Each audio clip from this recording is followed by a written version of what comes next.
Do the CFOs have a duty, as President Trump suggested, the rule to buy American? Well, the Buy American policy relates to federal contracting.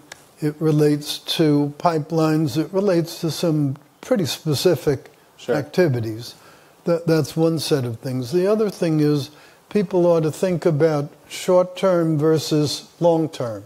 Are you benefiting this quarter or next quarter to the disadvantage of 5 years out or 10 years out? And I think that's a very important debate for the importing industries to have. President Trump said on the campaign trail he wanted to get out of the WTO. Is that going to happen? He said he would consider it if all else failed. Would you recommend that to him at this point? It's premature to make recommendations about like that. That's a very radical step for one to take. I do think there are things that need to be fixed in the WTO, but I think our first effort should be internal reform, not blow up the whole system. Okay. If there's one most important thing about changing the dynamic in NAFTA, it is what, Mr. Secretary? Well, it's an obsolete agreement. It didn't envision the digital economy at all, barely talked about natural resources, barely talked about services, particularly didn't talk about financial services. It didn't really address our economy or theirs the way they are today. How do you do all this without pissing everyone off? We solved the sugar thing. You did solve it this week. Pissing everyone off. We're trying to solve some of the little disputes with Canada. Disputes are resolvable if people are of reasonable will and are willing to make reasonable compromises. We've made some big changes with China.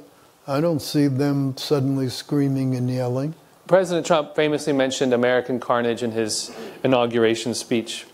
What do people here need to understand about what he meant by that and about what's going on in the rest of America, which is presumably the reason why you're pursuing this policy? Well, we're pursuing the policy because we think it's the correct policy.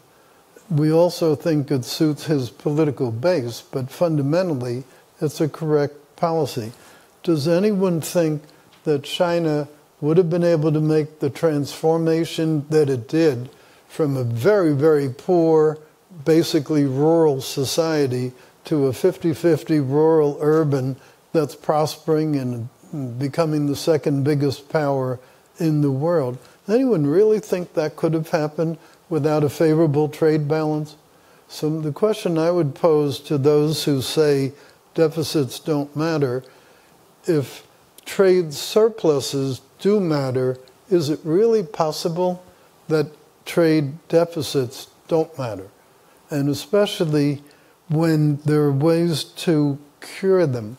One of the things we're going to be doing is saying to the countries with whom we have the big deficits, like China, and indeed we did, say, look, there are a bunch of products that you buy some from us and some from other people. We're your largest customer. You really ought to give us an exclusive. Give us an exclusive. No, not an exclusive, but give us a little better market share.